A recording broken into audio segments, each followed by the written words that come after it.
Man, what's going on, everybody, man? Welcome to the show, man. We got a good one lined up for you, man. So as you matriculate in, go hit that like button, man. Hoop Jargon gonna bring this content like nobody else can do, man. Thank y'all for all the day ones, for the day fives, the day sixes, the day eights who coming in and supporting the channel.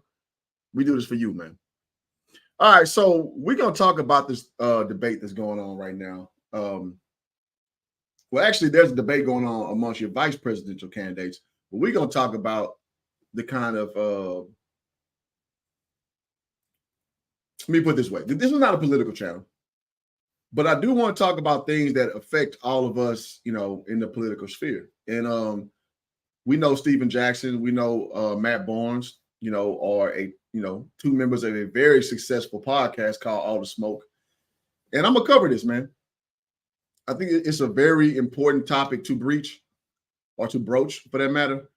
And I'm gonna start off. I'm gonna preface it this way.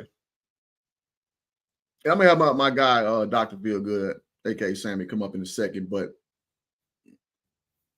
I'm gonna look at this and I'm gonna tell you the lens I'm gonna evaluate this through.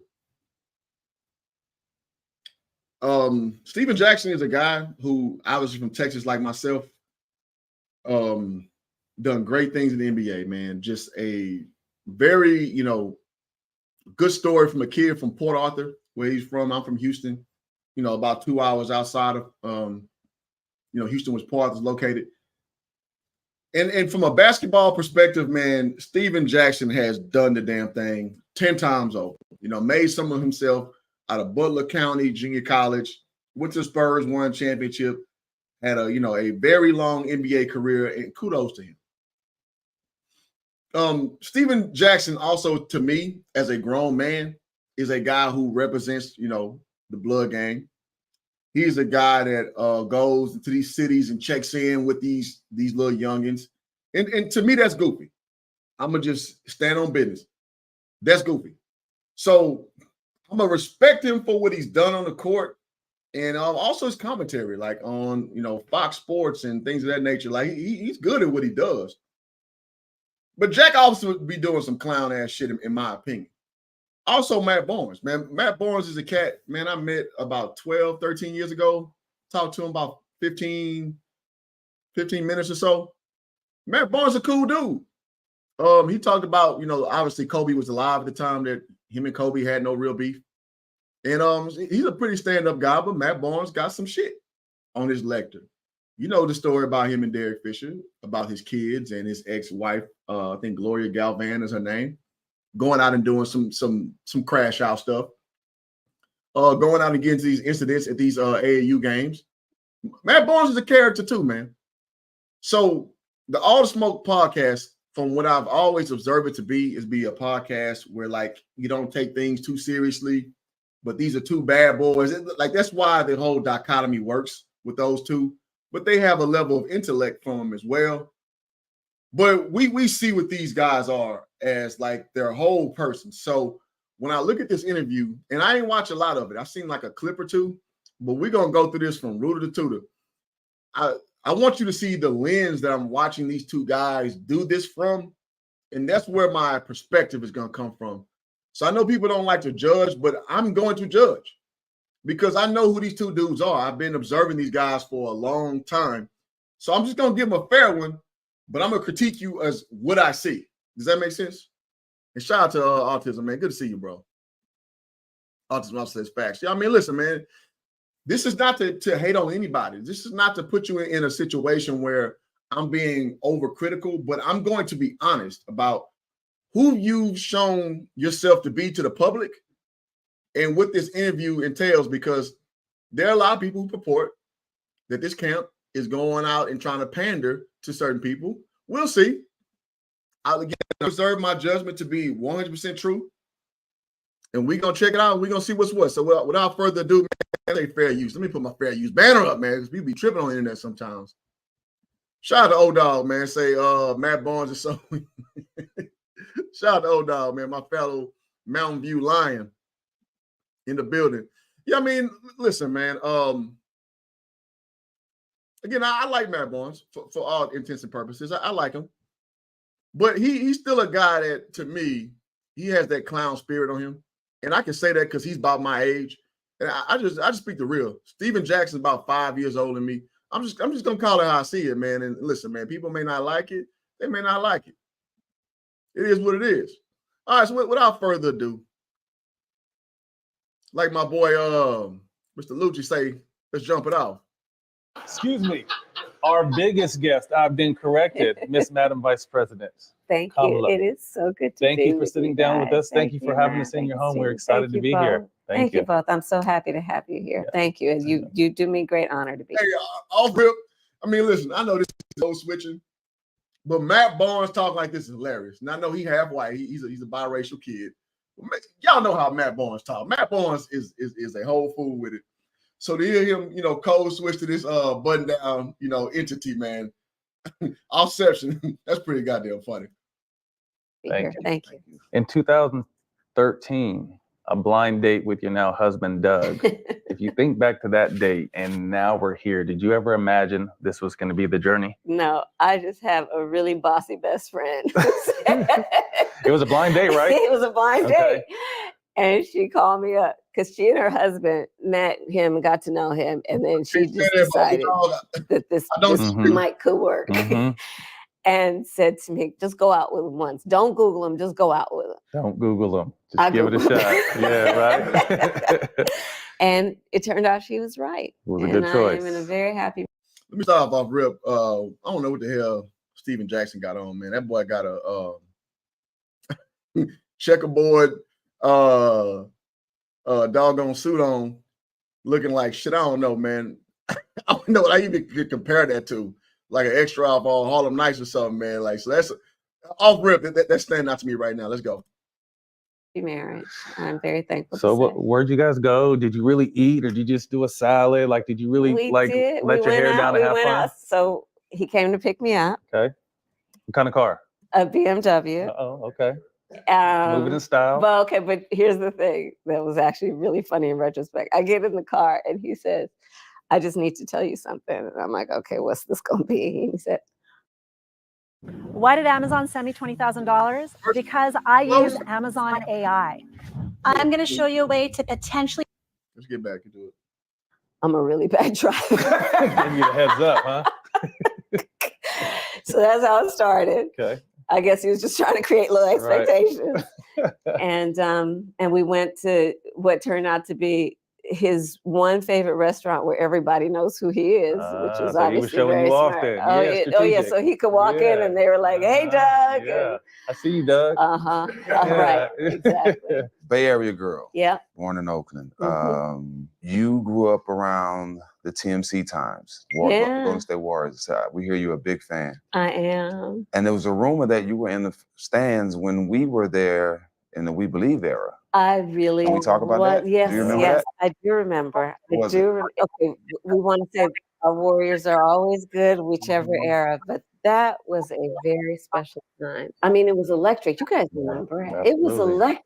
Yeah. And everybody, we would take BART to get there and just and go. I'm gonna say, man, if y'all ain't never been on the BART, it's an experience and a half. I remember in 2016, I went to Oakland. Never again will I get on the BART. This coming from a dude from Houston who lived in LA. I've been in New York. The BART is a special place. If you live in the Bay, you spend any time in the Bay, you know exactly what I'm talking about. And Sammy, what's up, man? What up? All right, man. If wherever you want to stop, just let me know. All right. Yeah. Can you run it back a little bit for me? Nah, man. It's a long interview. It ain't nothing really happening right now. All right, go ahead. Yeah, you got some feedback over there. Do you have like the stream open? Hold on, let me see. Yeah, you got a little feedback going on over there. Maybe mic too loud. That fix it a little bit. Let's see. Yeah, no, you good. All right, let's get it. All right. Oh, and it was just, I mean, this is the thing I love about sports in general, but I'm going to say my Warriors, our Warriors, is that it really was about bringing like all kinds of people from around the Bay Area. And, the Bay Area is a melting pot, right? Yeah. All coming in. And that team, I mean, you guys were like the best of the best, legendary. Legendary. You know what's funny, not to cut you off, is I went back in 2017 with Steph and KD and those guys, and we won a championship. And let me say this, that team she's referencing, I think she's talking about the 2006, 2007 Warriors. That was a very special team. They were not going to win the championship, but they did knock off the #1 seed in Dallas that year.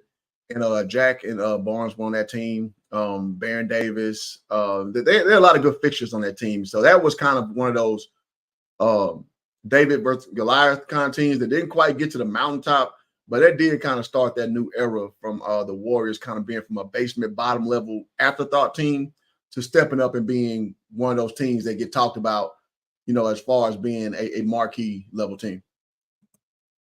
Right before I retired, but they all wanted to know about that We Believe team and the era and the energy around the city. And when I was there, the media was talking about it, the fans were talking about it. Right? And as amazing as that team was and won all the championships, they had a fascination in what we did with what that was team. it like for you guys? For me, it was big for me because I had some trouble 2 years before, so I needed to come into a situation where I needed to change. Yeah. And it was a blessing in disguise. You need change and trouble everywhere you landed, Jack. Be honest. That's for me. Mm-hmm. I landed with a whole bunch of guys I knew. Mm-hmm. I landed with a coach that didn't judge me, that let me be me. Yeah. And we were able to make history. So it was a blessing for me. Yeah, I think too. I mean, it was almost a melting pot of guys that, my career could have been over before it started. That's where I really first got my chance with Don Nelson. Like he said, he was coming off trouble. One of our other brothers, Baron Davis, was very talented, but injuries and didn't really know what was going on. So it just kind of felt like the Bay put their arms around us. Like we were out in the streets hanging out from San Francisco to Oakland to Richmond, probably to every club that was open. Yeah, we were there. They called us the Fillmore Five. Yeah, the Fillmore Five. Yes. So we were out. We really just embracing the community. But I mean, one thing I'll say about the Bay Area fans is, like you said, you always want to say they were good, but there was times where they were terrible, but the support never wavered. You guys were so loyal to the fans. Yes. I mean, first of all, loyalty as a general matter in life, I think is one of the most important. Growing up, my mother used to say, you got to have a code. Got to stand for something. And you figure out what your code is. But loyalty, and then loyalty to your team, right? I mean, no, but this is fancy.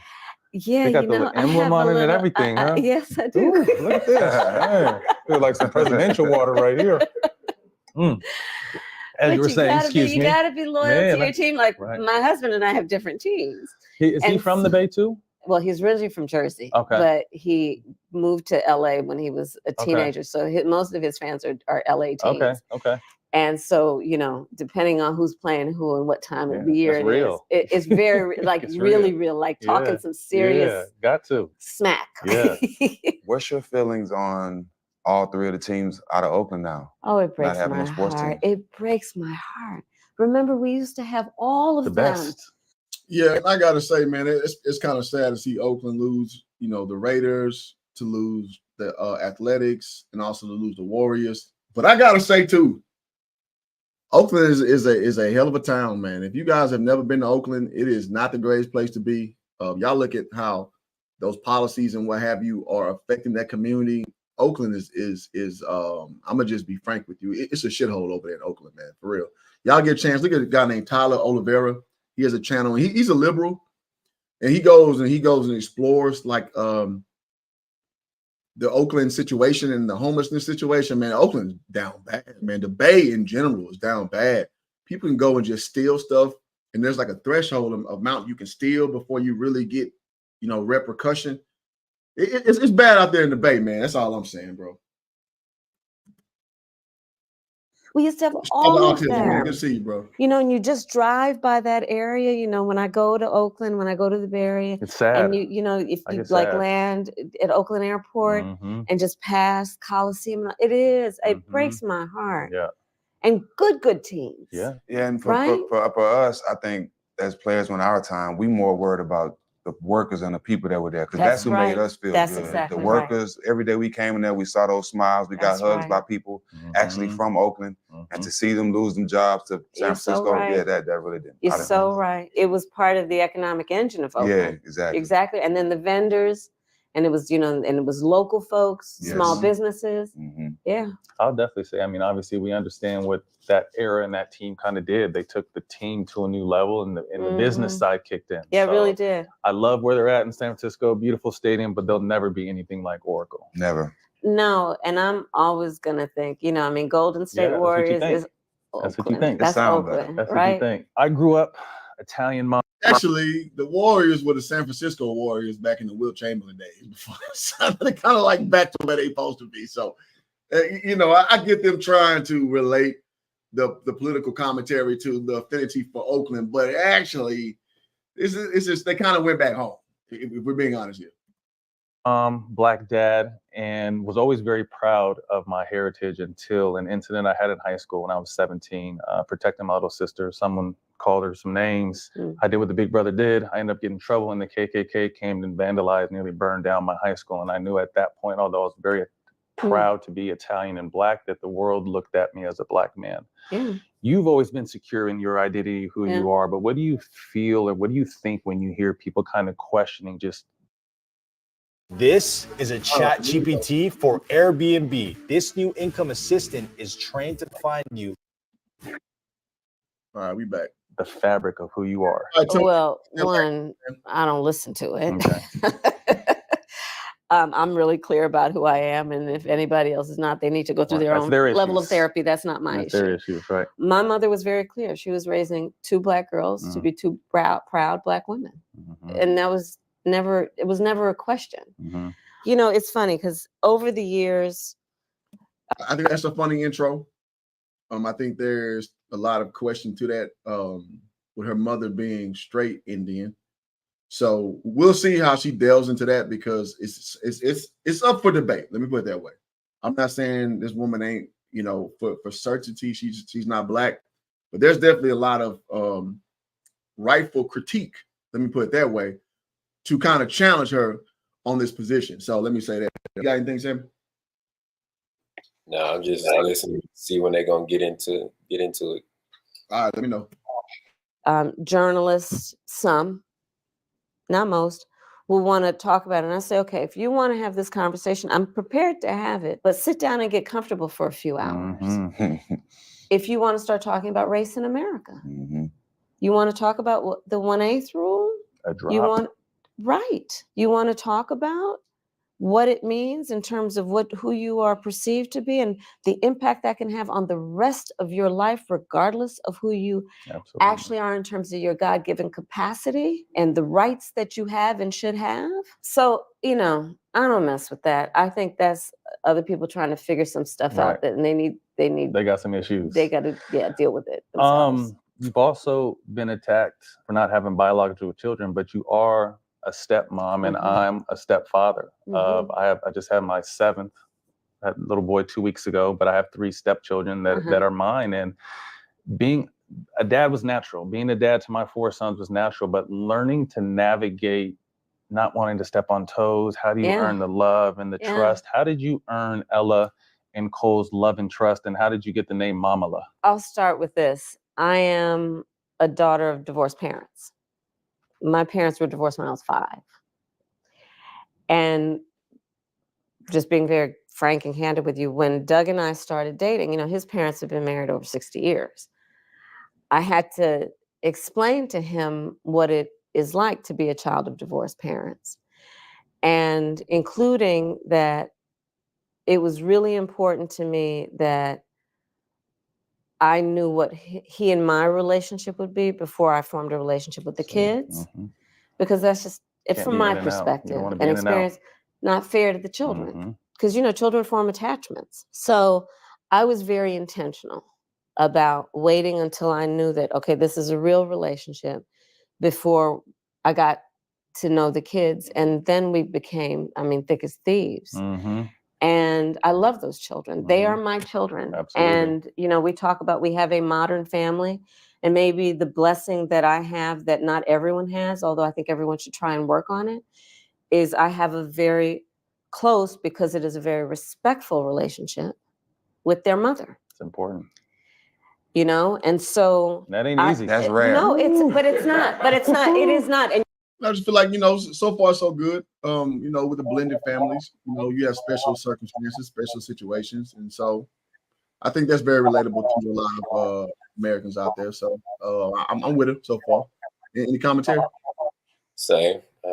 She feeling herself out and trying to make herself human and putting herself in the room so she don't feel different. Yeah, I can appreciate it, but still waiting to see where this is going. So yeah. All right, let's get it. And you have to You're work giving me at a hot it. flash. Hold on. But you have to work at it. You'll be all right. Because here's the thing. Here's the thing that we have to remember, and I know we do, and we feel, but we have to be intentional about it because the forces and the emotions will drag us from this point. The most important thing is that our kids grow up healthy. And, I think of the many things that we role model, probably the thing we role model the most that we don't realize is how to form healthy relationships. Mm-hmm. We teach our kids how to drive. We will sit down and do homework with them. But one of the things we are teaching them every day, and we have to be intentional. We will not be perfect. Right. We will fall short. Yeah. But it's how to develop healthy emotional relationships. Yeah. One of the ways, especially in that dynamic. Speaking of emotions, two emotional Negroes. Very, very. Super. Look no further than Twitter. If you think I'm lying, on Instagram, these are two super emotional dudes. But let's continue. When you're talking about my husband's ex-wife, is how to be respectful. And I was very intentional about, for example, knowing that the kids, as they got to know and form a relationship with me, would not want to feel like they were somehow being disloyal to their mother. Mm-hmm. And man, these little pauses, man. I'm sorry, y'all. And I knew that. Yeah. And so I was very intentional about always making sure that I was clear with them, that I would say things like, well, how does your mom do it? Mm-hmm. I love to cook. Mm-hmm. How does your mom do? Show me how you do it.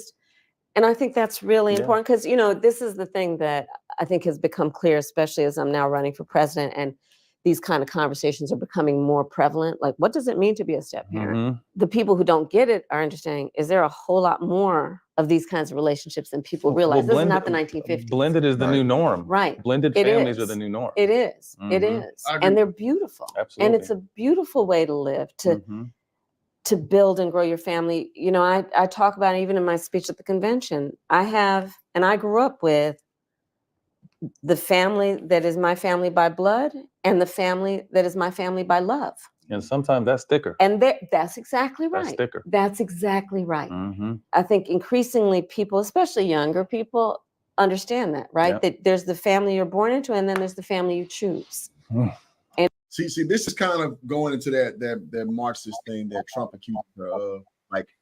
Folks like this disavow the nuclear family. They don't like structure per se. It's like all about chaotic things weaving itself into a beautiful finish. And I understand, man, living in our community, like this is something that is very common, it's very normal. But the juxtaposition is in private communities, that's not normal. Meaning you pick your spouse better. You pick your family situation strategically, not just kind of fall into a situation and just go on with the flow. So, and that's why people like this get accused of being a Marxist, because it's all about chaos turning into order. And that's why she got the perfect two guys interviewing him, because they can identify with that spirit. That's just one observation that I'm kind of seeing now. Yeah, that's I say that I say that a lot. Like you can you don't choose your relatives, but you can choose your family. Because you don't choose who you're born to, but you can actually choose who you call family. So I see what she's doing, but again, it just goes back to her being relatable, and that's politics. So yeah, I think she's relatable with chaos, and I think a lot of people live chaotic family lives, and I think that's the through line. But I think that's where like this form of thinking is just totally a miss for people who spend more time to family plan, spend more time to be like, hey, this is how a family structure should look, and let me date Nate make kids intentionally to uphold that. And I think that's where these two through lines just miss as far as ideology amongst conservatives and liberals from that perspective. Agree. And it's on you to make a decision about what you want and how you define your family, and you have the right to do that. You know, I tell Mike, I'm just an extra layer of support and protection. I'm not there to replace your dad. I'm not there to, you know, I'm here to help in any way possible. Right. So Mamala came about because it's Kamala, and then they just got creative with it, and it's Mamala. I love it. Yeah. Dope. All right, shifting a little bit of policy talk. And before we talk about policy, can you briefly explain, because I think sometimes there's misconceptions of the power of the president or the power of the vice president. Explain how a bill becomes a law. Okay. I believe that the best way the system works is when the power is with the people to then advocate for their needs and have their needs met. So that's the big macro step, right? One of the ways that the system works to do that the system should work to do that, is we have elected representation who represent. I can say this too. I noticed Jack is laying way off on this interview. Jack doesn't really have a lot to say. Have you kind of peeped that?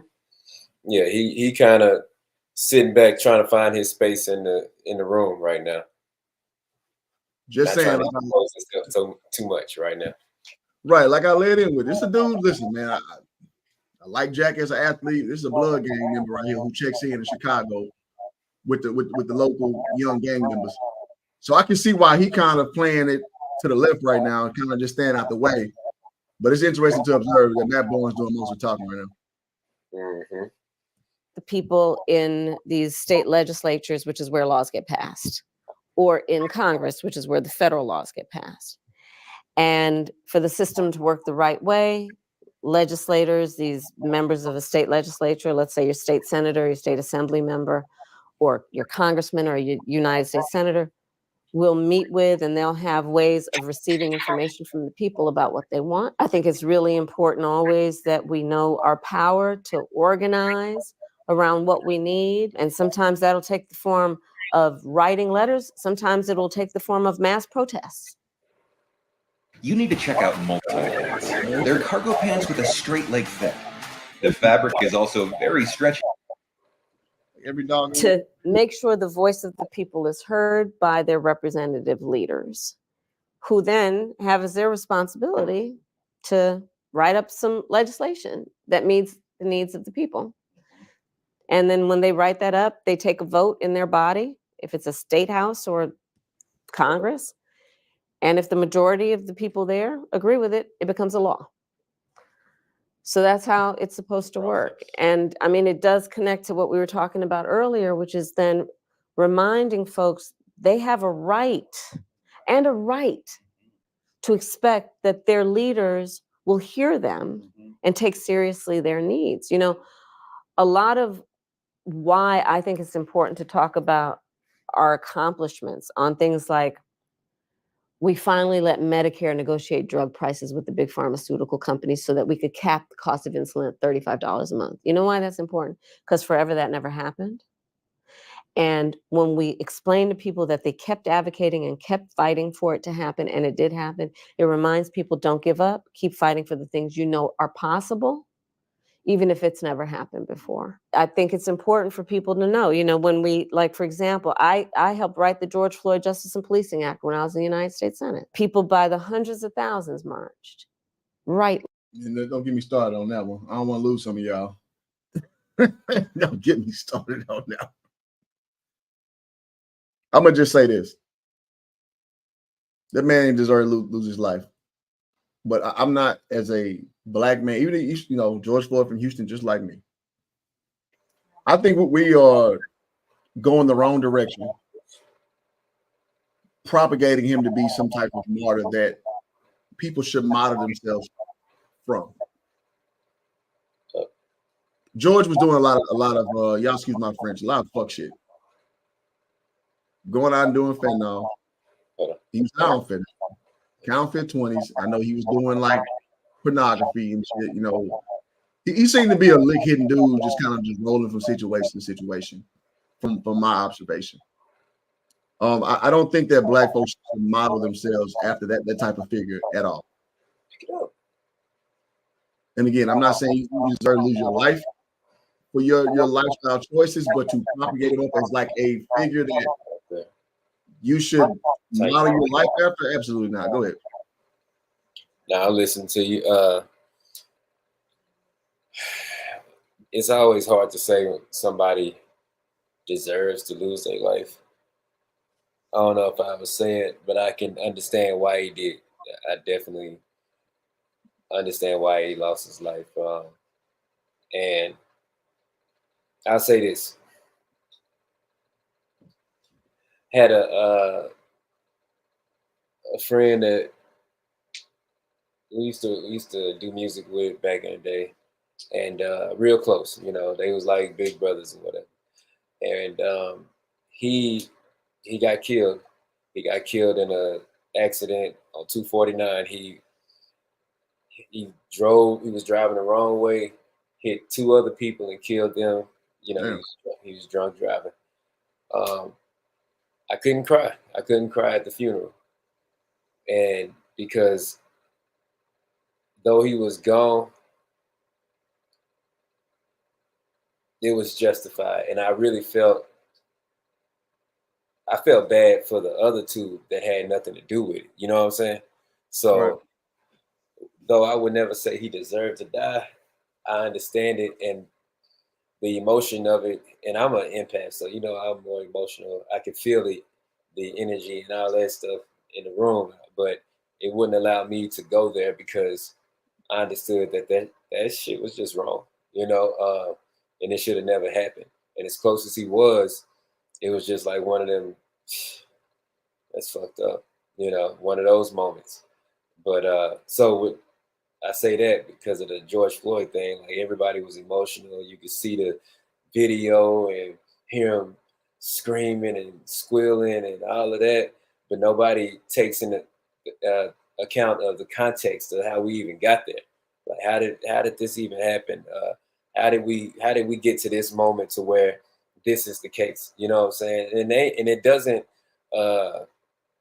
take any. What's that guy named Stoven? Derek Chauvin. Chauvin, yeah. It doesn't absolve him of anything, but at the same time, you have to be accountable. And if y'all gonna look at the situation, you gotta look at the whole situation so you can really understand what's going on. You can't look at the end of it and be like, "Oh man, he's dead," and that's it. That's not how it happened. You know, that's not. It's hardly how it ever happens. You know, it probably happens sometimes. But it's hardly how it ever happens. So I get what you're saying on that. I don't want to go too long on that part, but I get what you're saying. It is what it is, man. Like I think that again, the way I preface the stream is the most honest review of this. And so if we're gonna be honest, we're gonna be honest all the way down. Right. And you know, the reality is when you evaluate a situation, nuance is important. The supporting details are important. It's just not about, like you said, the end result and how you want to fill all the gaps here. No, the things that led up to the what for the why, those things matter. Mm-hmm. That's why I come to my conclusion on that. So, you know, it is what it is. Out of pain, out of knowledge, out of commitment. I'll say this too. It seems like people on the left like to, in sales, we call this turning the knife. So when you tell me that, hey, I'm having pains in this area, I'm going to present my product to you, and I'm going to make that pain turn up by turning the knife, meaning I'm going to make you feel and walk you through mentally what you go through every day with your pain to sell my product. And this is what the Democrat Party does a really good job of, from my observation, because I mean, if you guys don't know my political affiliation, I'm center right. I ain't voted since Barack Obama in 08. That's what I voted for in 08. I've not voted since then. But this year, I've kind of taken interest into this, you know what I mean, as a center right guy. Now I just kind of peep game of what I've seen my whole life. And so to watch the tactics of how to kind of draw you in emotionally, that is the actual tactic of what you're seeing. It's called twisting the knife. When you twist the knife, you get people to feel what's going on and basically forward your own agenda. Anything? Yeah, you know, we talk all the time about it offline, and it's funny. It's funny to see the growth in us alone, because we weren't always this. And then it allows you to see where people that are not on this level are, and understanding the fact that eventually they may get here, you know. But it's like, damn, I've been where you at, bro. Like, or for the females, I've been where you at. You know, I know why you thinking and feeling that. I get it, but there's levels to it. You know what I'm saying? And I just feel like it doesn't mean that we're right. It just means I don't feel like we're wrong, because we've been where they at. They just not where we are, and it's a reason that we think the way we think about things, you know, pragmatically about situations, instead of just being just emotional about things and moving off of that, because that's all this campaign is just, all right, y'all hate one person, hate them enough to vote blindly for somebody that it's not even blind. You really, like somebody made a good point. Like, you had 3.5, almost 4 years of this person, and you seen nothing. You know what I'm saying? Like, and I was gonna ask you earlier, but I saw it on Amazon. It was like, it's gonna be a presidential debate. Yeah. So how did hers go last time? But we can get into that later. But I'm saying, like, how did hers go the last time when she was running for vice president? Oh, she got destroyed. Did she? No, she didn't get a single vote in the Democratic ticket. Get this white woman name. She kind of destroyed it on her flip flopping or what have you. Yeah. So she wasn't running for vice president. She was running for presidency in the Democratic ticket, and she didn't get a single vote. And she got pretty laid to the side pretty hard. Okay. So that kind of goes to the thing about her. You know, people saying she's a DEI hire, that she was brought on to be the proverbial black woman to help out anti-Trump racist persona. Gotcha.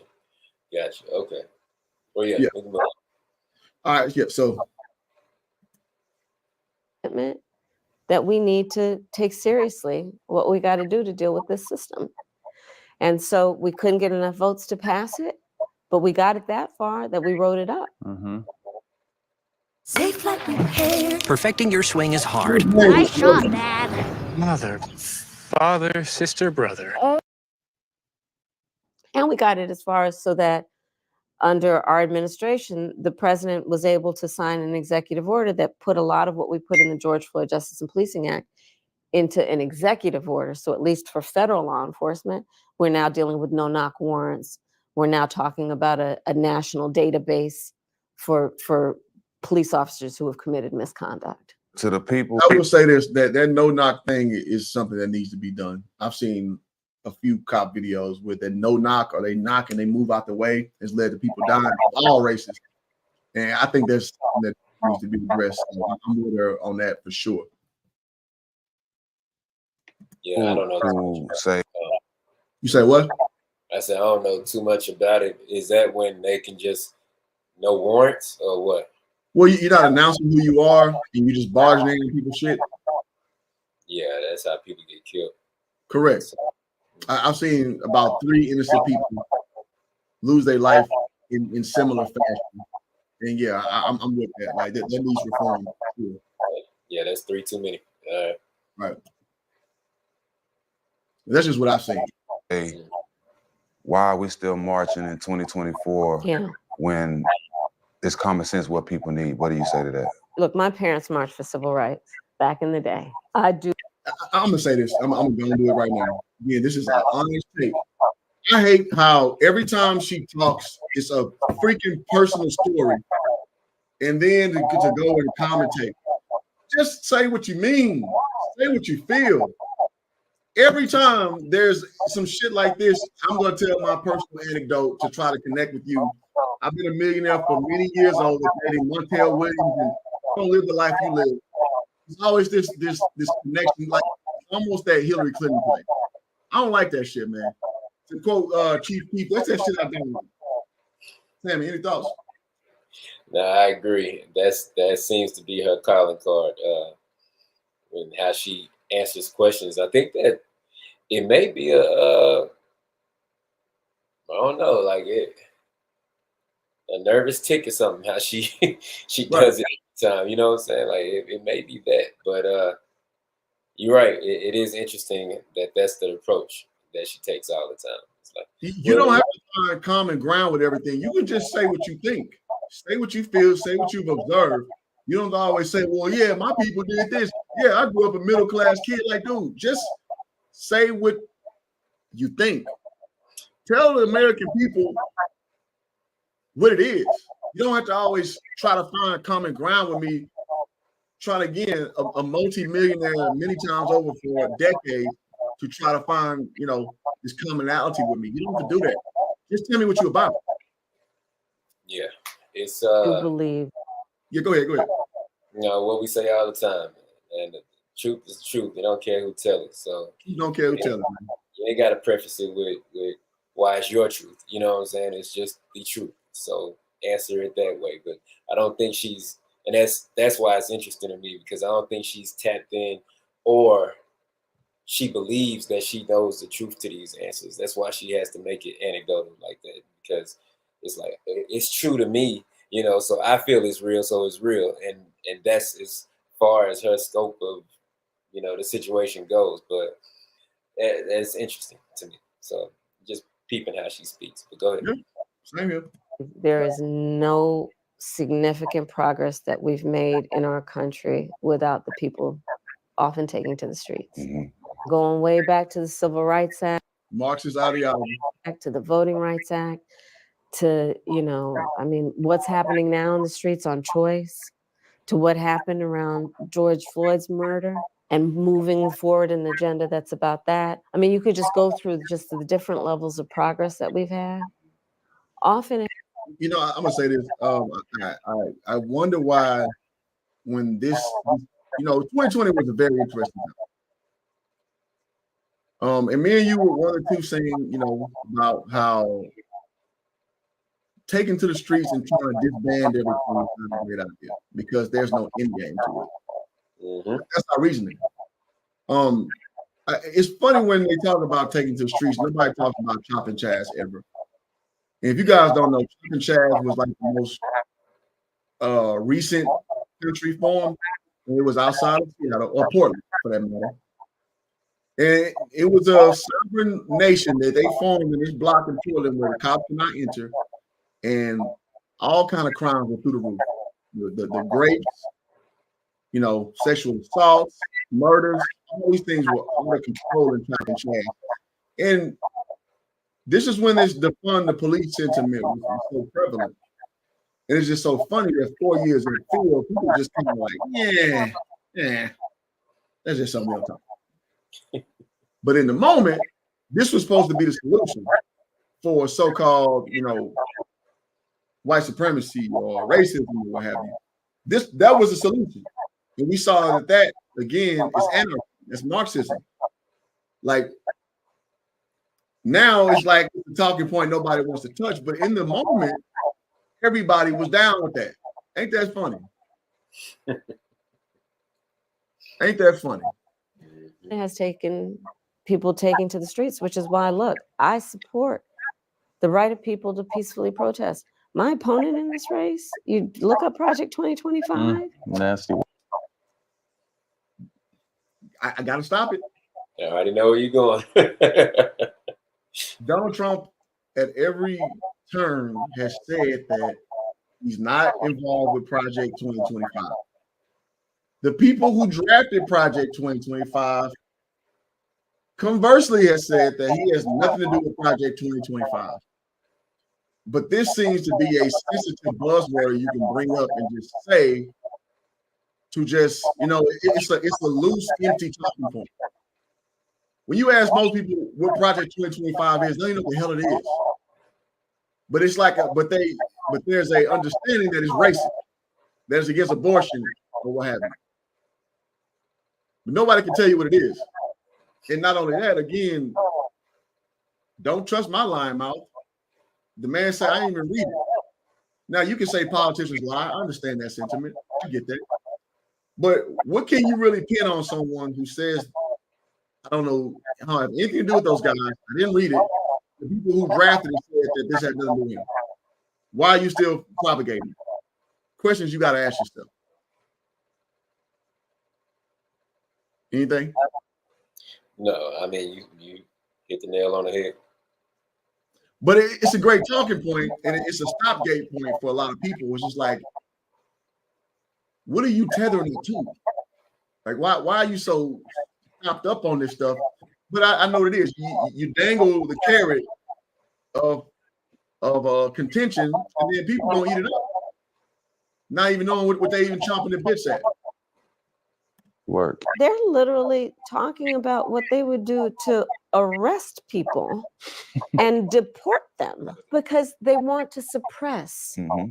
Part of what really concerns me about this moment in time is we've all. So it's supposed to be an interview. Well, I mean, if it's an interview, you let her talk. But this is kind of the problem that a lot of people have when people handle comedy. It's with kid gloves. Like, there's no pushback with anything. It's just let it go. And again, I let in. I'd be a complete hypocrite if I said that I expect these two dudes to give a proper interview because I don't. But it's just interesting that from like we've seen for like people let her slide with this without questioning her, like holding her feet to the fire. And as we know, her speaking extemporaneously is not her strong suit.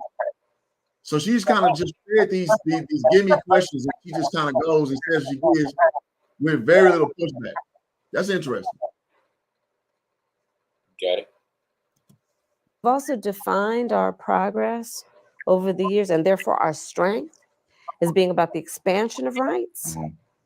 And now we're seeing a full-on intent to restrict rights. Mm-hmm. Going backwards. I strongly believe Jack we have to always be vigilant, meaning whatever gains Jack we've made, they will not be permanent unless we stay on it. Continue to push. You got to know you can't take any of our rights for granted. And that's why we have to stay active. And that's about voting. That's about being involved in community organizations. That's about having those conversations when everybody gets together, whether it be at the barbershop or on the kitchen table, to remind ourselves about, look, what's happening and what do we need to do about it? And also think too, I mean, some of the stuff we stand and fight for, I do it as a parent. In my lifetime, I may not see the benefits, but I have 7 kids who are going to have more kids that are coming down the pipeline that may one day, I'm sure when your parents fought, they're thinking by the time my daughter's old enough, hopefully she won't be going through this. That's exactly right. But see, they also taught me this. Don't fall asleep on this stuff. What?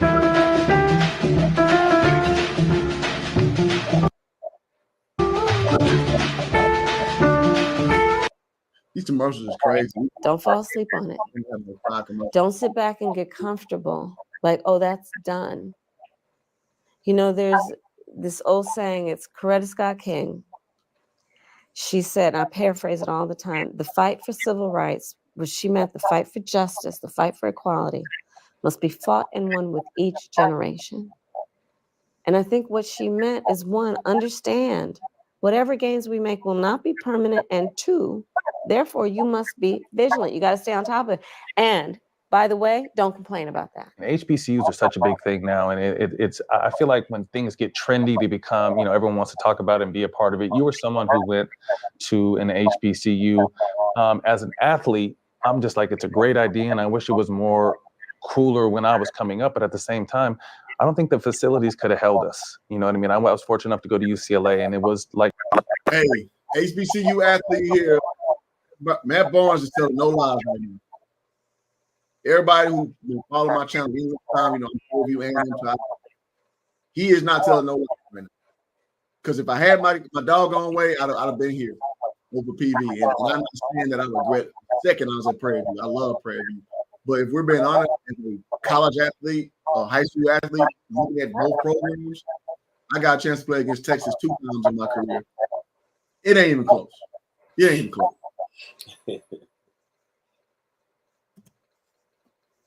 like being a professional athlete, and we were speaking to, you know, some of the brightest minds come from these HBCUs, but the conditions aren't what some of these other schools are. So the history of our HBCUs is a phenomenal history, which again was born out of struggle and people sitting around saying, we're not going to wait for other people, right? So there were a collection of people that were white and black and of many different backgrounds who understood that young, black, bright people were not having equal access to top levels of education. And so in a nutshell, that's how our HBCUs got formed. I attended Howard University, which is one of the oldest. And it built up over the years with its purpose and mission being to create national and international leaders. It had a reputation of doing that because it did that. But over the years, we also know that our students, HBCU students, don't necessarily, frankly, make the same kind of incomes that people who go to predominantly white institutions do. Don't start out on the same base. So even if they are, they're also taking care of their parents. They're also taking care of their younger siblings and don't necessarily have the extra to be able to build for the school, the endowment, which alumni give to, that ends up funding things like a first class. Okay, I want to see where she's going with this because she's framing it as being from HBCU, you basically have a disadvantage with upper mobility. And now she's stacking extra collegiate that are kind of dragging you down. So I want to see where she's going to land a plane with this because I find this premise pretty interesting to kind of understand what she plans to do to help HBCUs out. This is how she's framing it. Anything? No, I'm trying to see how she landed the plane too. All right. So. Program, facilities, be it athletic or scientific or something. So a lot of my work, especially in the Senate and now as vice president, has been to increase federal funding to HBCUs because, again, I know they are centers of academic excellence. They are centers of academic excellence, but don't necessarily have the same kind of resources. And so far, we've given now under our administration, as I've been vice president, $16 billion more to our HBCUs. When I was senator, I was responsible for helping to get billions into upgrading literally the physical structure because they're old. Yeah. And I think increasingly, to your point, more people are understanding. It's like we maybe skipped an era, but we're getting back to a place of more people understanding what our HBCUs do and giving more support financially to them. Yeah. But we have to. I mean, it's an incredible experience to walk on campus and everybody looks like you. Right. And to go to class and to have a teacher who takes none of your excuses. To remind you of your mom. Just like your mom would. That's right. exactly right. Yeah. I gotta say, going to HBCU. That is cap. You get a lot more latitude at HBCU than PWI. You know, my PWI I went to was Stephen F. Austin State University. You get a lot more latitude at HBCU. And I'm not saying that's for absolutely a bad thing per se, but you get a lot more love. You get a lot more one-on-one time. I would say this. You get a lot more coddling. You can put wherever you want to put it. And you get a lot more leeway. If you're messing up, the underlying sentiments that kind of push you along. So I think that's cap. Having got my master's and my bachelor's from HBCU, I think that's cap. So, because one thing is, again, this is an honest stream, right? We're here for honesty. I won't shit on HBCUs like that's not a great way to go if you got your head on straight and you're focused. It's going to be a lot of distraction, but there's a lot of good that comes with being around people like who looks like you, as Kamala just laid out. But there's a whole bunch of, excuse my French, a whole bunch of fucks in the HBCU. I dare somebody hop on this comment section and tell me I'm lying. I dare somebody hop on this comment stream and tell me I'm lying. So there's almost a lack of seriousness and rigor that HBCUs probably should adopt a little more because as much as that spirit is to build you up and to push you along and give you more clemency, the problem is in the real world, nobody got no love for you like that. How Snoop Dogg say y'all ain't got no love for Snoop Dogg and Death Row? Let it be known then. That's the disconnect. You know what I mean? So like that coddling, the support, the over love you get in the HBCU experience. I mean, my girl, she went to Spelman. We're an HBCU household. There's a difference. She went to Wake Forest for her graduate degree. It's a difference. So, as much as I advocate for HBCUs very staunchly, man, I bought Adidas dropped some Prairie View edition Adidas today. I got them bad boys. The Kobe Crazy Eights at 120 bottom of the day because I support my HBCU very extremely. I know it's kind of with my Texas union. I support UT as well, but I don't like when people are dishonest about the HBCU experience. Let me say that. I know you ain't go to HBCU. I don't know if you got an ad to that. Yeah. All right. Let's go. It reminds you that Can I ask you please the like button? I see you 7 deep on that's the like button. no, you just have to work harder. You just have to compete. You'll be the class president if you do that. Mm-hmm. And the other thing that's great about an HBCU, you could be the class president at the football star. Got a lot of ads on this. But these ads is insane. You could be in a sorority. Jack ain't got nothing to add to this. I don't know why he even there.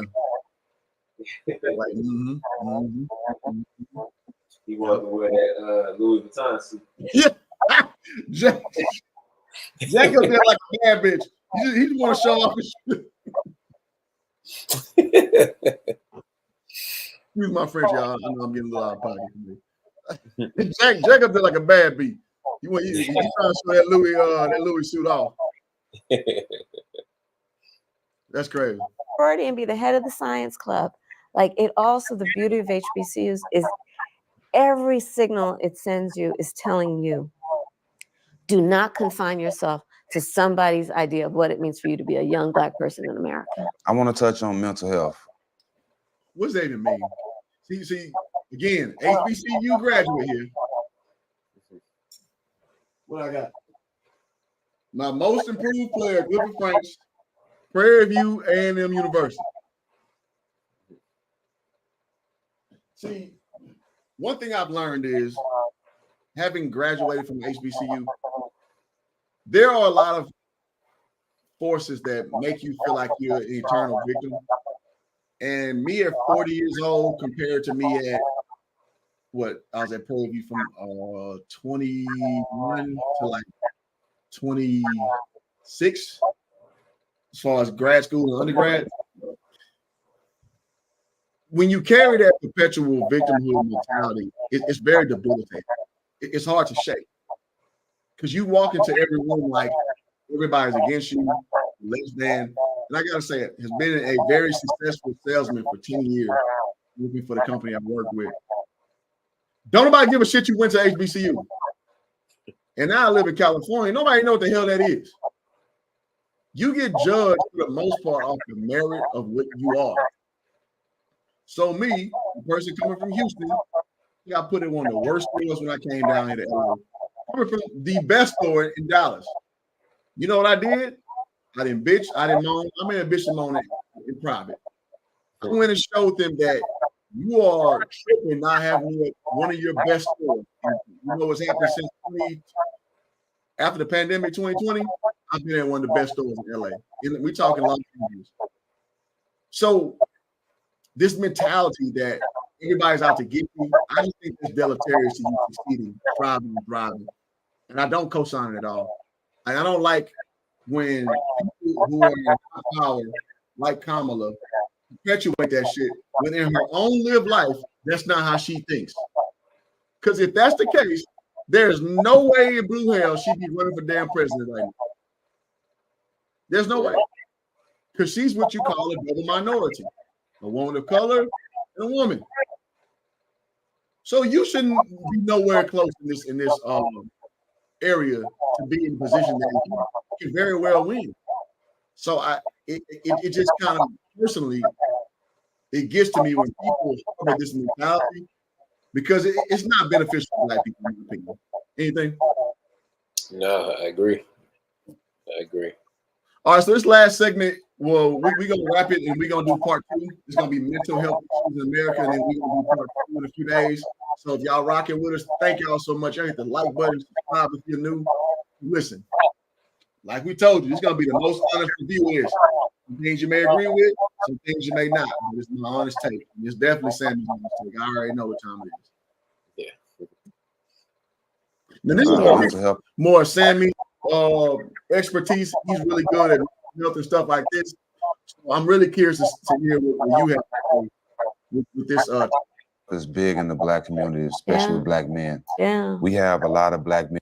Yeah, you and out here who's starting grassroots organizations to help their communities. I'll give you an example. A guy named Zeke. He's building chapters called New Era, and all over Detroit, the Bay Area, Texas, everywhere. And then what they're doing is they're taking care of the communities. Yeah. Regardless of race, if somebody's been mistreated, if the store been mistreated, if somebody's been mistreated in that community, they're going. I gotta say it. I find this rich that they talking about this and talking about the Bay Area. If you guys don't know the Bay Area, these businesses are getting hit so hard with theft, it ain't even freaking funny. Have you been seeing that? Oh, you told me about it, but yeah.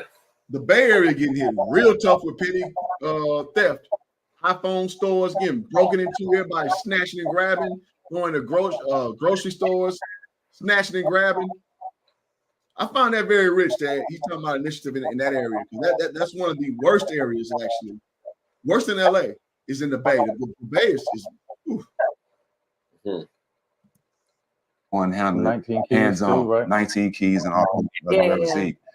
Is it anything that you're thinking about that can help these people that's building these grassroots that actually get stuff done on the ground? Absolutely. I think, first of all, the mental health issue is probably one of the biggest public policy failures in our country.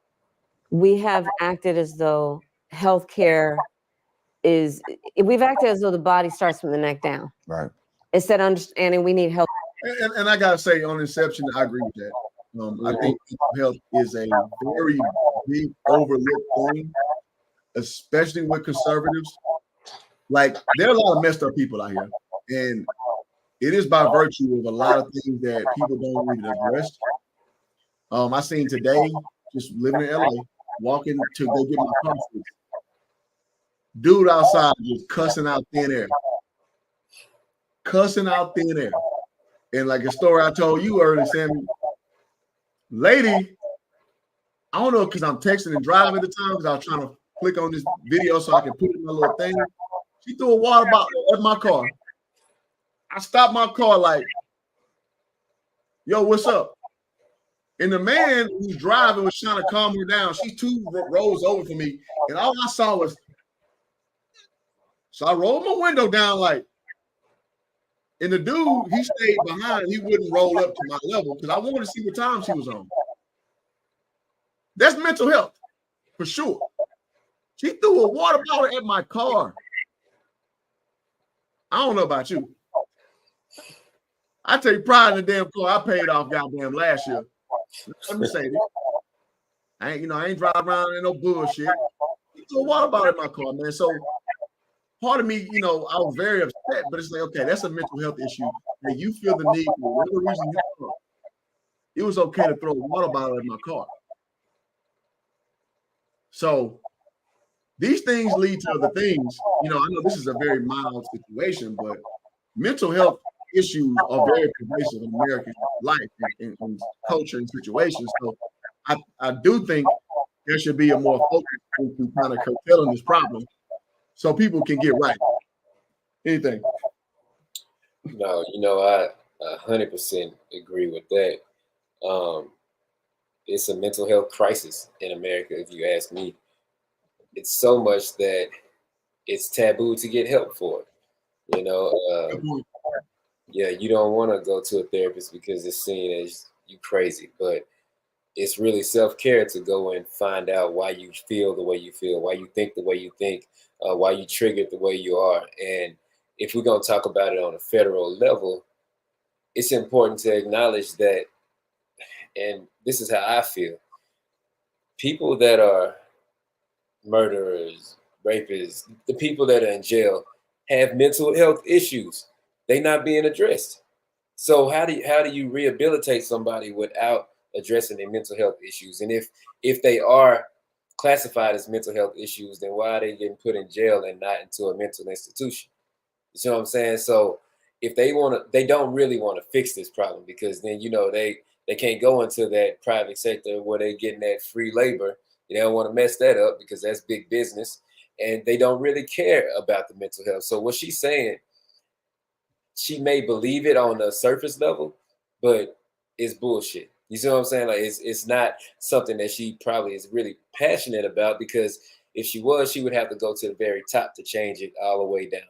And that's in the prison systems. That's in, like she said, policies in the schools, and everything that we teach and how we show and what we do for people. It has to be involved, and they don't do that. Like if you have insurance, even with insurance, you're going to pay at least a $50 copay to go to a session, you know what I'm saying, for a therapy session. And that's if you got the least for free insurance, you still got to pay that, you know what I'm saying? So it's not affordable for everybody to go and see a therapist, especially as often as they may need to. So I agree. It's a mental health crisis. And I'm interested to see where she goes with this, because if she really want to do something about it, I'm interested to see what action she's going to take. I want to see what path to success she has in mind for this. But just me knowing how it is, I don't see one. I don't see a road to where America is America and they address the real mental health crisis. And this permeates in to relationships. Like, I'm not gonna speak on, but wives have mental health issues. Husbands have mental health issues, and that's a big part of the destruction of the nuclear family as well. These things need to be addressed, but I want to see where she goes with it. If she just kind of glosses over it, or if she's really passionate about it. Okay. Yeah, see, we are 9 deep, y'all. Hit the like button. Appreciate y'all trickling on in. Again, we're gonna have to a little bit after this segment finishes. But yeah, man, thank y'all for pulling up on healthcare also from the neck up. And it has to be done in a way that gives people the dignity and the respect they deserve. Right. The most effective mental health care is often because it is peer-based. It is without judgment, and it understands. People have to be understood for, who they are culturally, who they are in terms of their life experience. If you're really going to be able to get into their needs. I worked with a brother here in DC, Kier, who actually has been doing a lot around modeling in particular. And I had him come in a couple of years ago, actually. We've been talking about how we focus in particular on our Black men and our young Black men, because we also have to take the stigma away. And so part of that is about reminding people. It's just like, if you break your arm or you got a toothache, this is about healthcare and helping people understand it's a sign of strength to ask for help, not a sign of weakness. Right. Because when we talk about mental health care, a lot of it, especially for people who have experienced trauma, we're talking about pain. And we understand physical pain. I'm sorry. These two dudes are mental health. If you guys ain't seen the intro, man, y'all took the first 5 minutes where I told you my perspective is based on these dudes' podcast is so successful because they are effectively two kind of degenerate kind of guys who share weed in common, who are i.e. NBA bad boys who do crazy shit. Look no further than Steven Jackson snatching Steve Francis off the stage by his chain and shit like 10 years ago. I didn't know that happened. Yes. He's talking out here making stuff up. So when I look at Jack trying to be serious, it's just hilarious to me. I mean, it just is. But I'm not saying that man can't be serious and can't be in a position to better himself. I'm not saying that. But I'm saying there's a lot of it's a dossier of just crazy shit that he's been attached to be, you know, being at the vanguard of talking about some mental health. Again, with Matt Boone, you know, him driving 30 miles to go beat up Derek Fisher and shit. Like that's just not normal shit, man. If my line, can you hear me? Yeah, I hear you. Yeah, that's just not normal shit. The shit that these two dudes be on. So I just find it's a little rich. Go ahead. I want to hear what she said. Again, these are two athletes I personally like. Now them as people, yeah. But as far as athletes, I love Matt Boone. He's a work hard guy. You know, came to UCLA. You know, being a 3-and-D guy, he kind of make his way. And Jack, you know, I already talked about Jack. You know, I put on. But it's just funny. These two dudes as grown men having this platform I just find it pretty rich. Mental. Take an aspirin, whatever. But we don't deal with mental and emotional pain in the same way. And here's the thing. First of all, look, growing up in poverty, trauma-inducing. Major. Growing up around, you know, any form of violence, which crosses socioeconomic lines, by the way. So let's not act as though it's just low-income people. Everywhere. Trauma-inducing. And the thing. But there's a concentration of it at home with us. There's a heavy concentration home with it. So let's not act like that's not an area we need to address. See, this is that passing the buck shit that I don't like. That listen, man, to get better, to heal, as she said, you gotta first what? Understand that there's a problem. Yeah, gotta acknowledge it. You gotta understand the diagnosis. If you don't never accept the diagnosis, guess what? There's no cure. Because you don't even know what to do. Huh? I feel good till you die. Like, damn, we ain't know. Bruh, you gotta get a diagnosis first and accept the diagnosis and address the problem. And so when you pass the buck like this, that everybody goes, it's just not here. That's true. But there is a very concentrated amount of volume for us with this shit, and we need to accept that and address it. Not because we're bad people, not because we're horrible folks. It's just that we've ignored it for so long, and it just festers and manifests, and we are where we are right now. Just saying. And honestly, this is her time. It's not the time to kind of be inclusive, because who the hell she think is watching this with them two interviewing her? You know what I'm saying?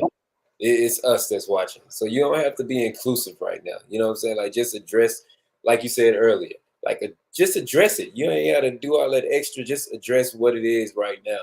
And she's doing the politician thing and just kind of babbling, because she still hasn't come around to anything substantial, in my opinion. She's talking about just talking points. Trauma is tough. It's hard, especially in poverty. She's 3 years old. Yeah, my daughter can tell you that. She can tell you that. She's never lived in poverty. You know what I'm saying? But she can tell you that. So it's not something that we need to know from you. We trying to figure out what the solution is, and she hasn't come up with one yet. Still's got time. So I'm gonna say this, and this is why slowly you're seeing a lot of black men wander away from the Democratic. I don't want to use the word plantation, but the Democratic expectation. Because what people are starting to do is ask direct questions and want direct answers back. I don't need fluff. I don't need half speak. I don't need anecdotal stories to try to connect. Tell me the answer to my question. We're in the Chat GPT era where you ask Chat GPT something, they're gonna tell you directly what it is, and they'll give you points of reference. We're not in that era where you can just schmooze me with word salad and make me feel good, and I leave it feeling good, but there's no way to really go and find something else. Now you can go to these independent media sources that are pretty big in size and get a real breakdown of these political debates, of these political speaks. So on the front end, you may have did a good job, but when people can sit down and parse and break down things you said in comparison to reality, it's like, oh no, hell no. Like you playing in my face.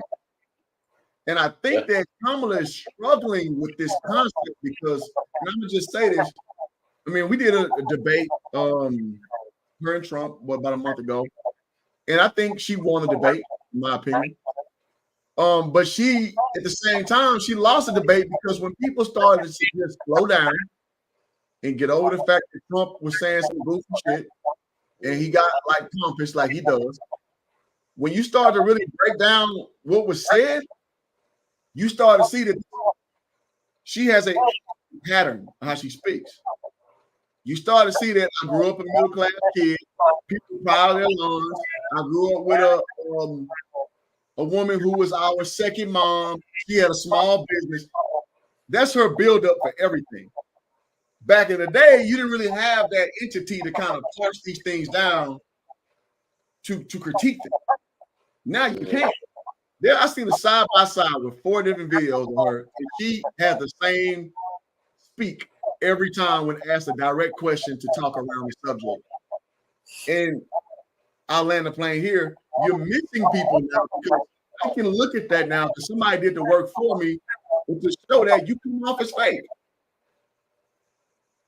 So an interview like this only helps you with weed head niggas. If we being honest, weed head niggas with Steven Jackson and goddamn ones. You're not gaining no ground with these dudes. From what I'm seeing so far. Anything?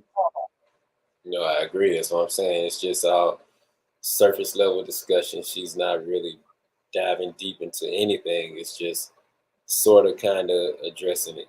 And these are things that could actually gain her points from people that, because these are things that actually matter. You know what I'm saying? Like mental health is something that actually matters. So if she had something that was profound on the topic, it would turn some heads. You know, it's like, oh, wait a minute. You know, she might be the right fit for this job.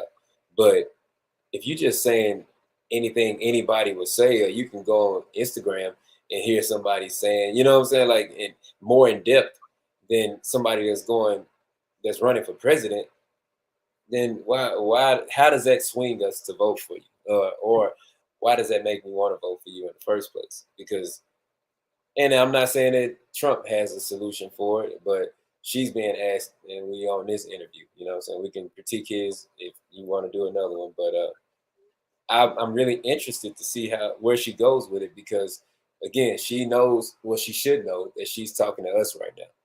And we only 13%. It ain't like we gonna win the election for her.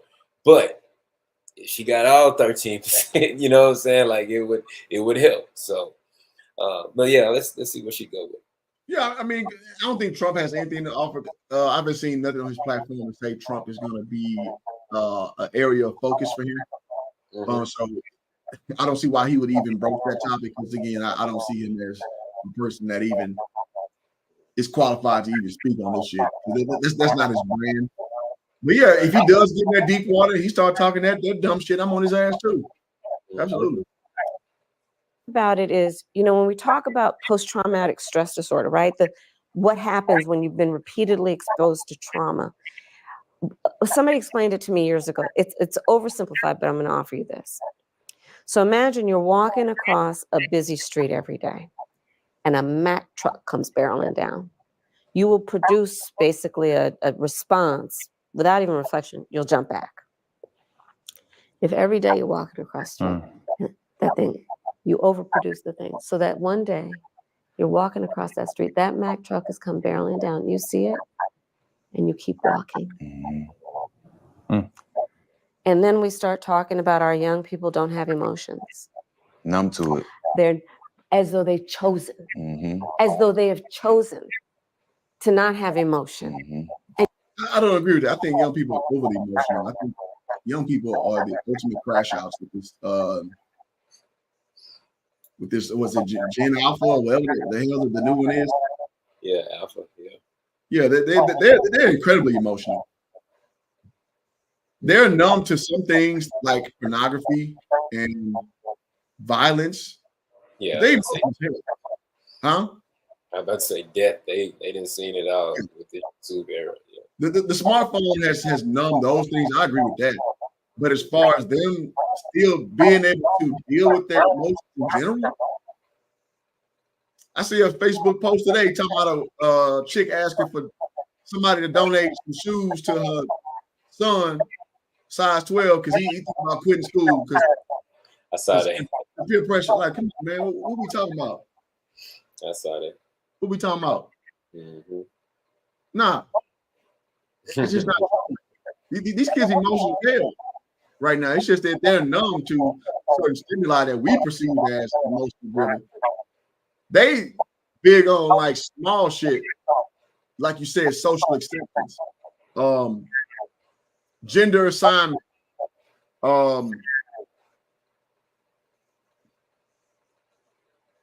shit, the musical artists they like they way over the top with that kind of thing.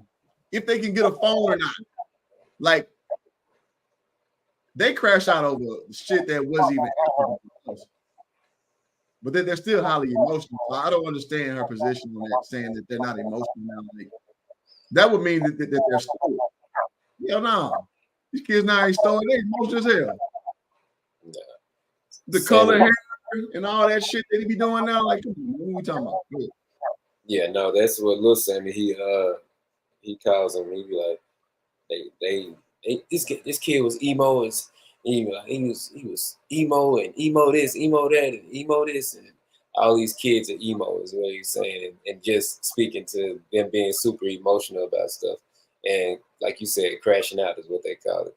They really be losing it over things that we would probably get our ass whooped if we tried to throw a fit about it. Like, we get our ass whooped and look that crazy for doing something like that. But now it's acceptable because we have to be more hands off with these kids. Right. They say I'm not, but the way I parent my kids, I did it in a fashion where I taught them things every step of the way, and I corrected things every step of the way. So now I don't even know when the last time I had to touch my kids. You know what I'm saying? Like, I'll threaten them, like, if I tell you again, you know, that type of thing. But I ain't had to touch them in years probably now. You know what I'm saying? So, and it's because I did that work early. I didn't let little things go. I didn't let little things slide. I didn't let them fall out at the store or start screaming and talk back and stuff like that. You have to correct these things early, and Correct. it won't be a problem later. But people don't really see that, and then they wonder why this kid is 10 years old and want to kill himself, or he in high school and want to commit suicide because he's not accepted by people. Nobody told him that he didn't have to fit in. They should have told him he should stand out, and you can only do that by uniquely being you. You know what I'm saying? Like, nobody is telling them these things, so they trying to figure it out with their kid brains, and that kid brain is not even, Correct. You know what I'm saying? So it's not even developed all the way yet, you know, with a prefrontal cortex, which is where all the logic comes from. So it's sad to see that the generation is like this, but I also think that maybe the OGs before us were saying the same thing about us, you know. So who knows? Maybe we just getting old and we can see it from a different lens, and we were the same way, or that's just the circle of life. I've yet to figure that out. Yeah. I ain't got nothing to add to that. Yeah. Greatly stated. And we don't realize that a lot of it is physiological. Literally, it's how the body learns to protect itself. Yep. And for our youngest children, then what does that mean? They start acting out in class. What happens? They get kicked out of class. They're the bad kid. They still start self-identifying that way. I gotta stop this. No. The bad kid is I'm a former teacher, so I got the right to speak on this. Like old buddy saying, real MF&G. I got stripes, so I got the right to speak about that. I done put in 4 years of being a teacher. So I can speak on it. Almost infallibly, the kids you got to put out of class have a very messed up home life. So you at home, yeah, I'm talking to you. You, like Sammy just laid out, that I did my pre-work on my kids. I let them know discipline at a young age. So now that they're older, I don't have to correct them in that same way. It's more like, yo, you need to tighten up, and they know what time it is. The kids that were the ones you had to put out, broken homes, damn near every time, infallibly. Because the kids who had, a decent, good house structure at home, verbal warning at best. Verbal warning at best. And they pretty much straighten up. So when I hear someone say something like this, or you get labeled a bad kid, no, because you're a bad kid. Because usually when you get put out, you've been corrected about 3, 4, 5, 6 times. Then you get put out. No teacher goes, oh, the first thing you're doing wrong, the second thing, oh, get out of here. No. You're doing that when someone is interrupting instruction. Because you're there to do a job that you get evaluated on. Your standardized state testing, your kids have to perform. So I can't have some clown in my classroom disrupting shit. That affects me. There's a proficiency rating that teachers get every year. They judge you based on all these metrics. So I'm not having your clown ass kid in my class deciding that, hey, this is my stage to be bozo. And we got to worry about that clown more than the 28 other kids in there who came in that room. I find this kind of thing common.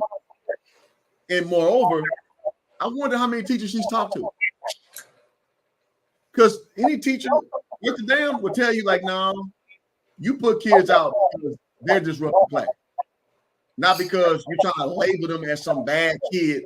You don't care about that, man. You're trying to do your time and get out of there as being a teacher. But if you don't come in consistently disrupting class, you don't get your goofy ass out of my class. And that's just what it is. Yep. I'll add my own anecdotal story to that. As the bad kid, which I found out real quick that I wasn't. And this is somebody, I came up in the projects, all these things that's supposed to hold us back. I did one thing, then I'll tell you. I got in trouble. I got mad. I got up and I threw my chair, and it took a wild bounce, and it hit the teacher in the leg. Can't do that in school. So they sent me to the bad class. And that's when I realized, I was like, oh, hell no. And you would think, because it's like, this ain't where you want to be. And it's not where you want to be. But I'm going to tell you why I wasn't where I wanted to be. I walked in there and they were having fun. Like, at school, it wasn't school. You know what I'm saying? Like, they were having fun. They were playing games. They had music over here. They was dancing over here. They was playing cards over. Like, they were doing whatever they wanted to do in the classroom. And I'm walking in. I'm like, I'm supposed to be here for the day. I learned my lesson in about 10 minutes. I'm like, I can't be in here. This is school. Up in here. Yeah, it's no way. It's and but the kids that are actually like that, that's where they want to be. You know what I'm saying? Because that's more normal to them. Me, I knew that wasn't school, and if I was there, then I was done. And I knew that at a very young age. I was like, hell no, I can't be. Nope, can't be in here. That made me straighten up by not wanting to be where they was having fun at. You know what I'm saying? So where she's saying they label the bad kids bad after they mess up, and I messed up that time and straightened up right after it, because I wasn't a bad kid. I made a bad mistake, but I wasn't a bad kid, and I didn't belong in there with the kids that were bad. And we know those kids. We know what they look like. We know, like Cliff alluded to earlier, what their home situation is like. We know that, they don't have the best situations. And when we're young, we don't really realize, we just feel bad for them. Or we might talk about them or bully them depending on how they treat us. You know what I'm saying? Like, if they bullies, then we'll talk about them. They dirty and stink and they poor. We'll say whatever. You know what I'm saying? I'm just being honest. Just cut them deep. That's how I go. Yeah. But that's because of who they were to us. You know what I'm saying? So but we knew what the circumstances were when we saw, and it wasn't like ours, you know. And I didn't come up in the best circumstances, but to say that theirs were worse than mine is probably why they are like that. And it's more so with the leadership they have in their house. I don't know who it is. It's most likely it's just mama, but it's the leadership or lack thereof that is creating this kind of a product where they just have to come to school and express themselves in whatever way that they feel, and they feel pain. And we all know hurt people hurt people. So they just on a tear to make people feel what they feel. And as kids, it's not even their fault. They're a reflection of their parents most times. You know what I'm saying? But it's very layered and it's very nuanced. But it's you don't get labeled the bad kid just because you get in trouble one time. Like you can go in, you can get in trouble, and they'll literally send you to the bad class, and you'll know if you're a bad kid or not. And I said that to say that's why I told you my story, because I learned real quick that I wasn't that bad kid, not that kind of bad kid. So yeah. Real talk. In my first year teaching, my first year as a teacher of record, I was at alternative school. And yeah, I had the kids who would be kicked out of school. And you saw the ones who just probably had a bad situation and they kind of got caught in the sauce. The ones who were just, these kids who don't know would like sit down mean nothing. Because they know the level of trouble. They're like, you can't do nothing to me. Yeah. You tell them sit down don't mean nothing. Be quiet means nothing. Because they know that there's no layer of fear for them to conform. That's how I got introduced to teaching. My first year being a teacher of record.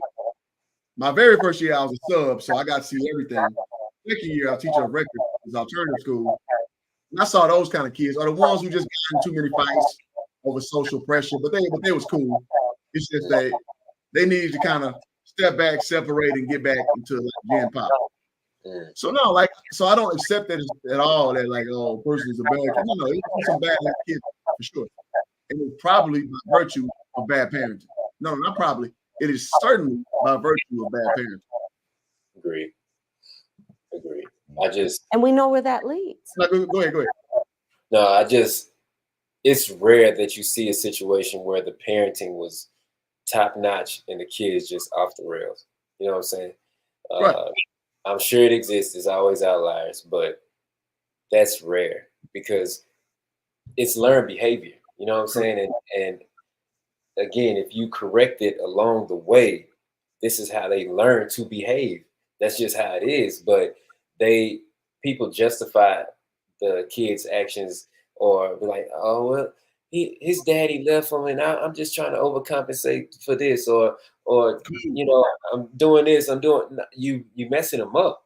You know what I'm saying? Like you have to overcompensate, but not by giving him what he wants, but giving it what he needs. You know what I'm saying? Like you have to give these kids what they need, and so they can learn to get what they want. And a lot of parents, under the pressure that they don't understand it. They don't fully understand it. It's probably because they had the kids young. My mama had me at 16.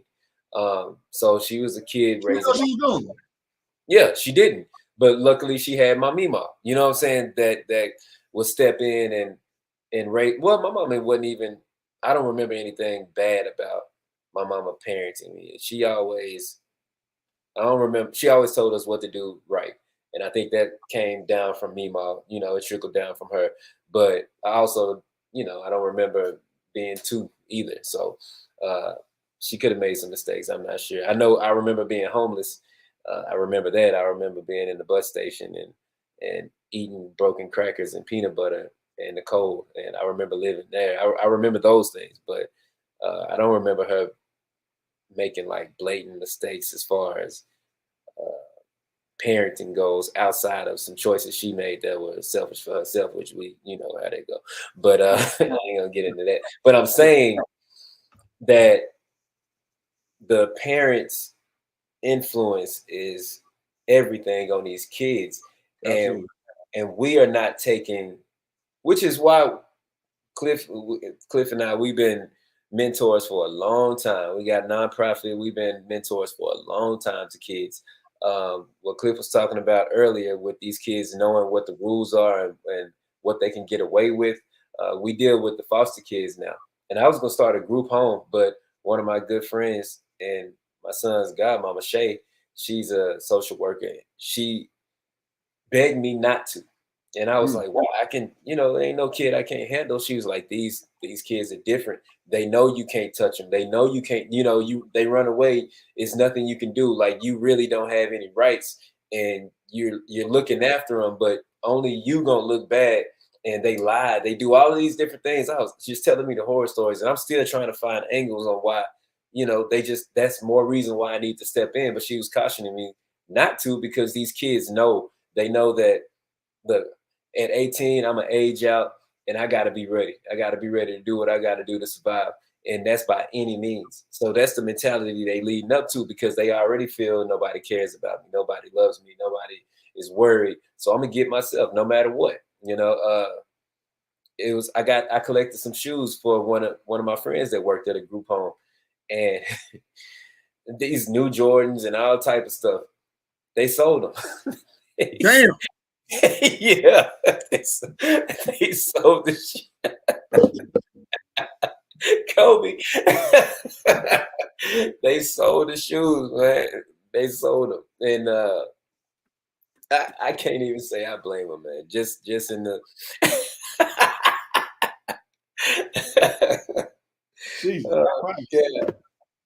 yeah. That's but these are the kids. This is the generation that's coming up right now, and I still feel heavy for them. You know what I'm saying? But it's like you're limited in what you can do because of the structure they're coming up in, and the lack of influence that we actually have on them. You can't really guide them the way that they need to be guided, because they're protected in a way that I don't want to say that they shouldn't be protected, because there's some foster parents that really take, I ain't even gonna get into that because that's gonna make me go into J shit and all that. But anyway, it gets bad on both sides of it. So I understand the protection, but when people are really trying to come in and help change those kids' lives, they need to give them a little space to work and let them do that. So anyway, I don't want to go too far into it, but I'm just saying it. I know that story because and not to be cynical, but when I saw that post about the chick wanting to get those size 12 shoes for her son because dropping out, I felt nothing for that. And the reason why is because if that's the reason you think your kid wants to drop out of school, you are missing the boat on a whole bunch of things wrong. And that's why I go back to what I always say. You can't throw money. Huh? Is your camera unplugged? Uh-oh. Looking like me. Yeah, it probably went out. Let me go to my setting. We can fix it real quick. Probably juice. Good. All right, we go. So it goes to my theory that you can't throw money at a problem. So since we know that to be so, I don't think that the problem is with that kid was that they didn't have a size 12 tennis shoe. It's a whole bunch of other shit. Whole bunch of other daily things that single mother is going through. That kid is having to deal with. And that's just the one that he can kind of articulate himself as. It's hard to send me. Good to see you. So I don't feel anything for that. Because the structure, the order, the precedent that you need to set for your kid probably was not set. So that's why your kid has his value so heavy in material things. I remember vividly, man, like 7th grade, bro, I had some bullshit ass $50 Nikes. Why I was getting so up about them things. And my guy Caden let me wear them Jason Kids, used shoes, and Andre would let me borrow his Jordan 11 low top. I ain't want to drop out of school and people some ball shoes I had. I made do. And I wore my little $50 Nikes that my parents could afford to buy me. So I'm not trying to hear this bullshit that, oh, because he don't have the right shoes, he's ready to drop out of school. Nah. Nah. Yeah. I had Payless. I had some yellow suede Payless shoes. They was mustard yellow too. It sounds like some Mickey Mouse shoes. Oh, that's probably an accurate depiction of what they were. But I made them look cool. So cool that I got my cousin, I hustled him out of his LA gears, trading them for him. Because he was like, he wanted to borrow them. I'm like, nah, you got to trade. And he took the trade. once I had him in Houston and he had those in Waco, they was his and those were mine. So I learned to hustle through my shortcomings, you know what I'm saying? So, it's no way I was like, I want to drop out of school and I don't want to live and I don't want to be here no more. It's like, you know what? It is what it is. Find another way, you know? And that's what it just, I guess that's more so what you made of. And what you made of is what you're taught to be, you know? You're not taught to be weak and you're taught to overcome adversity. You're taught these things in different ways from your parents. Or it could simply just be in you. I don't know what you feel about that. Do you feel like you was taught that, or you think it was both, or do you feel like it was just you was born with it? Well, my parents had a mentality that there was no excuses. So I could not use a teacher to play against my parents. My mom been a teacher. She always told me I'm gonna always side with the teacher. So don't ever come here trying to put me against another teacher. My dad just kind of went along with whatever. He just like, if it sounds like I'm doing wrong, he gonna discipline. So I didn't have no out. And they know that they raised a mouthy young man. I've always been mouthy. Since 4 years old. I remember when I went to A to Z Academy, we had a graduation thing from preschool, you know, basically preschool. We all was going to kindergarten. And they had a thing like a vocabulary Q&A thing on stage for Carver High School. Niggas home. Y'all know in Houston, y'all know. And it was like the word gullible. I read, man, my hands shot up like a rocket. And I was like, that means you stupid. Like, so I mean, that's the way I interpreted gullible. Like, which means basically you will fall for anything easy. But at 4 years old, I had a mouth like that. I interpret that as stupid, which is true. But that's plenty to say in a public forum. I remember saying to my parents that the lady, Miss Lewis, who she don't know what she's doing. She ain't learning right. She's 4 years old. So what all I mean by that is, yeah, there's some things intrinsically you're born with.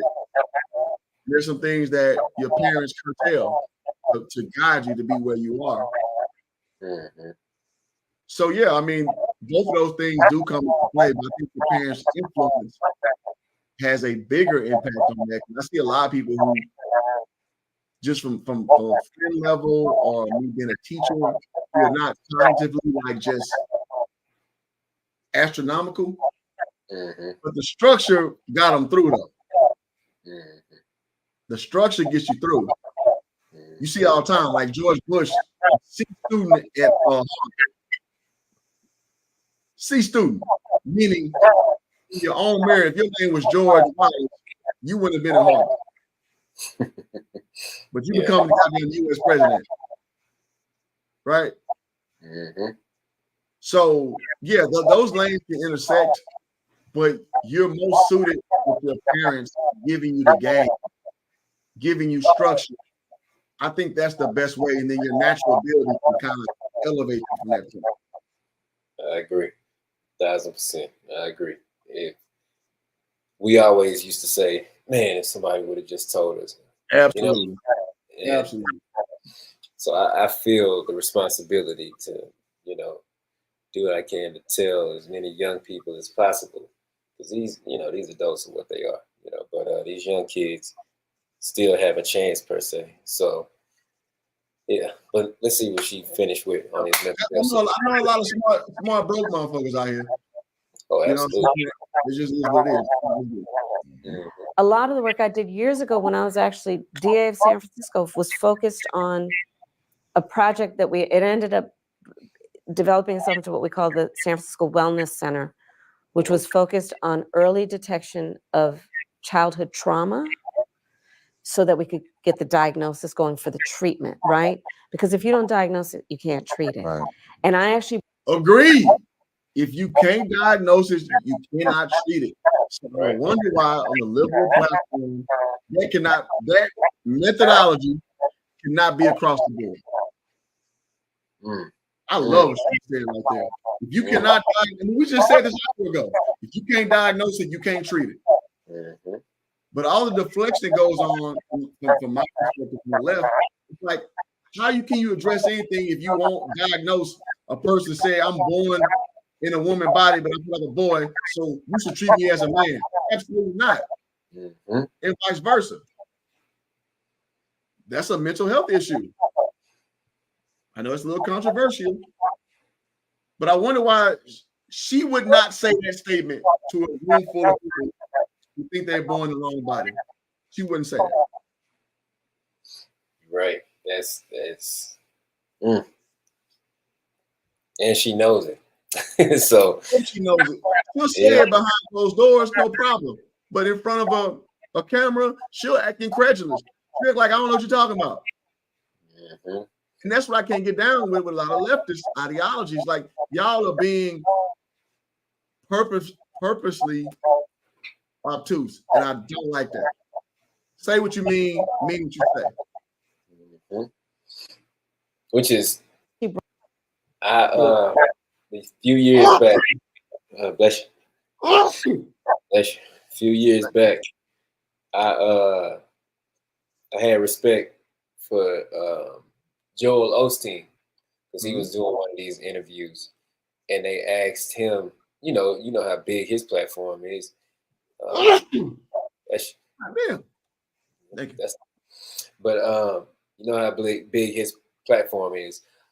They asked him if he thought that being gay was a sin, and that's a question that he could be politically correct on, but he was like, easily, yeah, from my beliefs, I do believe that it's a sin. He stood on what he believed in. You know what I'm saying? No matter if half his congregation is gay, or whatever, he still stood or whatever, yeah, in any part of the community,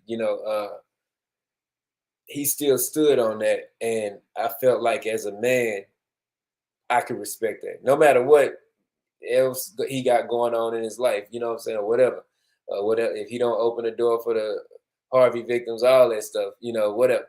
He stood on business, and that's what a man does, you know what I'm saying, and that's something that she could do as well.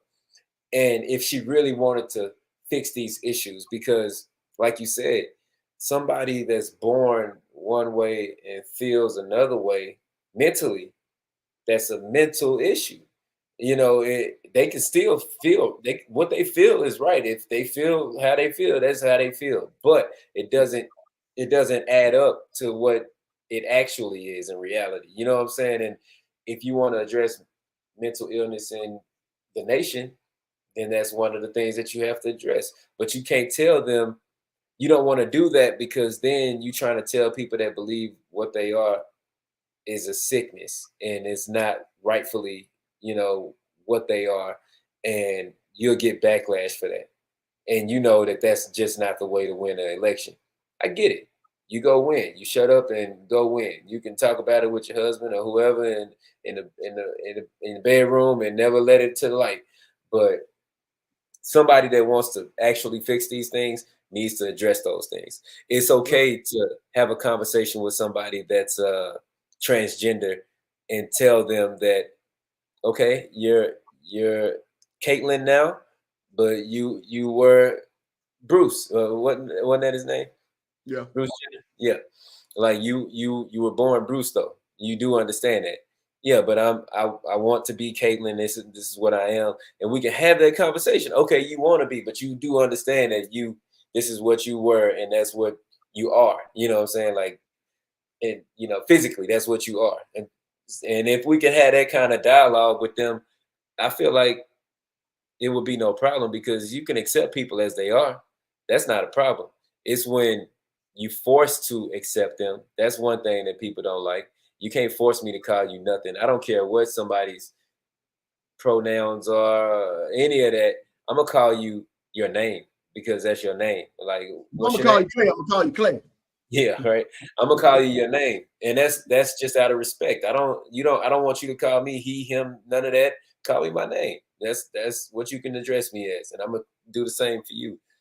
I think it gets silly when you start doing all that because you're trying to appropriate like this culture and make them feel more accepted, and it's and I don't even think it's a thing. I don't think it's that big of a thing to where if they not accepted or accepted or whatever. Like I know that it used to be a lot of transgender hate, and they was getting killed and stuff like that.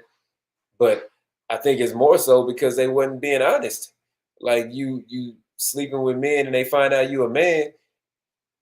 Yeah, like it's cold red after that. Yeah, you know what I'm saying? Like I can't let that get in the public. So not me. I'm just saying like that's what happens. But the way we are now in America with that subject is that especially, I don't know, it's a sensitive topic. My uncle, that just passed, he was gay my whole life, and I remember my daddy telling me about it. And he was like, my daddy. He was we was in a car and we was headed to the gas station where my uncle worked. And he was like, yeah, Squeaky gay, huh?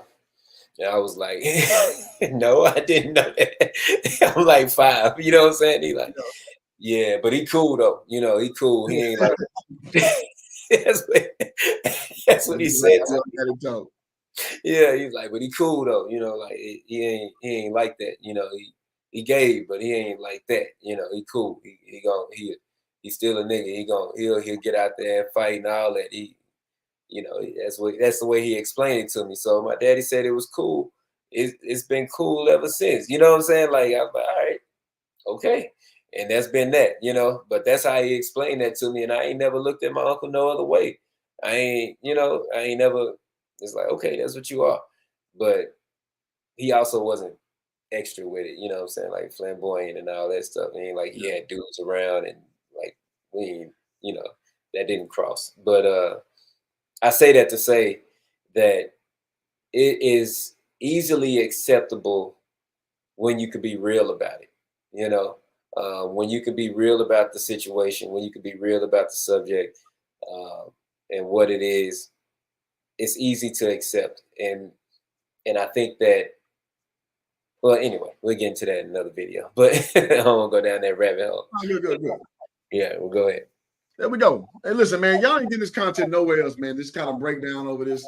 Because again, this is a realistic, all the way authentic breakdown of this exchange, and we kind of delve into these topics, from a personal level, but also from a macro level to kind of level set the whole conversation. Because what we surmise is, this may not be the best two interviewers, but they're approaching a topic that there's a lot that you can kind of, circumvent. Like a lot of things you can build from the discussion. So I hope you guys are enjoying that conversation. I see y'all are still holding in. So thank y'all for that. We 10 deep. So let's keep it going a few more minutes, and we got part 2 coming later this week. Brought in mental health care professionals to talk with public school teachers about it. Like, this is what you're seeing in the classroom, and help people put a label on it as the first step to diagnosing it. And then getting treatment. And during the time I've been vice president, as part of the work we've done on gun violence, we've put now millions of extra dollars in public schools to put more mental health professionals in our public schools. But we need to do a lot more. Because again, It just needs to be diagnosed and treated, right? And understanding this is not about some child who. I'm gonna say this thing, unless you will put that money into public schools, service, all this, and any public school would agree with me, especially if you're in a lower income area, it ain't happening. It ain't happening. We got these things where these kids have these LEPs, 504 students, and they have these accommodations that you don't have the support to do. Unless you really gonna put some real money towards it, that's lip service. That's lip service, man. It's damn near an impossible task to do. So, you know, I wish that initiative that she's saying had more legs to it as application. It's like it sounds nice. Yeah, it don't. It costs a lot to educate. You know Absolutely. What I'm saying? And yeah, go ahead. She almost done. Yeah, let's get it. Who is bad? Who it's wants not to be some this. child who wants to act out. It's not. This is not a choice that child is making. But it's and it's not a choice this child is making. They're actually in pain, and it manifests itself in ways that are antisocial potentially. But the child's in pain. I know how to get it out. Defense mechanism. Yeah, I have a question along the. All right, so we stop here, man. I don't think Jack said more than like 8 words this whole interview. Let me address that part right there, because that's a problem. That what she just said is a huge problem when saying that. Hold on, let me get back on.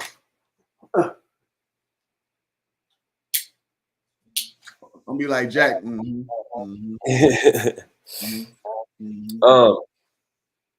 That's a huge problem.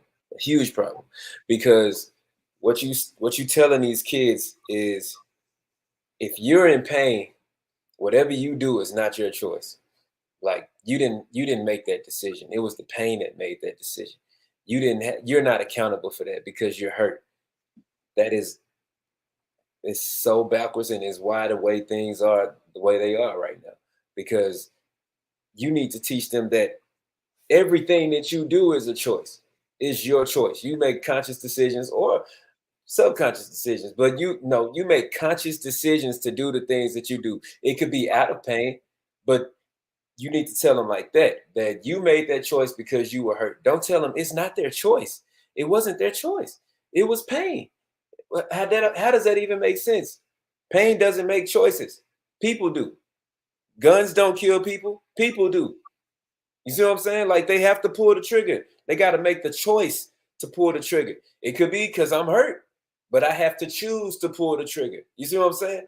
Now you can tell me, now think about what the world would be if you told me it wasn't my choice. It was the pain that did that. You see what I'm saying? And now you see why the lower income level areas look the way that they do. Why the kids act the way that they do. Because we telling them it's not their choice. It is their choice to do these things. And with the same choice to move out of pain, you could choose not to. Just like you could choose to be happy right now. You could choose to be sad. You literally can make that choice. But that's too far on the other side of it, because then you have to be accountable about the choices you make. But that's dangerous, what she just said. It's so dangerous, because she's telling these kids they didn't make a choice. It's not their choice. It's good. You got it. That's, yeah. All right, I'm gonna say I'm mad that you got like gray beard all over, but you go here all black, and I gotta cut my shit. My shit don't go. That's some bullshit. That's what I'm saying. Hey, don't worry. I'm about to dye this shit. That's some bullshit. I got like strands of gray in my shit. I can pluck a few of them out. This motherfucker kind of full. Ain't nothing going on up top. I gotta keep shaving that bad boy. I got some gray in here. Look, they right in the middle. Hey man, life ain't fair. That's all I'm saying. So life ain't fair, man. We the same age, goddamn. But no. So I think that was a good end to part one. Part two gonna come in the next few days. But listen, man, the most honest breakdown of All the Smoke podcast. thing with Steven Jackson and Matt Barnes. You won't get nowhere else. We got part 2 coming up the next few days. So y'all lock in. Y'all hit the like button if you like what we talked about. I see y'all stayed the whole time, so that's dope. And that's all we got till next time, man. So any parting words? Hey, we appreciate y'all. 2 hours is a long time to lock in. So we appreciate y'all rocking with us. And hopefully we see y'all on the second half of this. This is about a whole half of it, huh? That's left. Yeah. We'll see y'all on the second half in a couple of days. Wrap it up for y'all. And comment. We do this to talk back. You know what I'm saying? I tell Cliff all the time, I don't like talking to the fucking camera if I ain't talking to nobody. So we appreciate y'all being on. I appreciate doing the streams with him because it makes it easier for me. I'm one of those antisocial people, you know, I don't really like to be out there like that, but I do appreciate being able to have this kind of dialogue and break these type of things down. And just the fact that that last part I just saw, if I didn't say anything else, hear anything else, I want y'all to understand how dangerous that is for her to say that. And maybe she doesn't understand, you know, because she repeated it quite a few times that it's not their choice, but it's so dangerous. It's so dangerous to teach that to people in general, teach it to kids, teach it to anybody, because what you're teaching them is to not be accountable for their choices, that they're not responsible for their choices.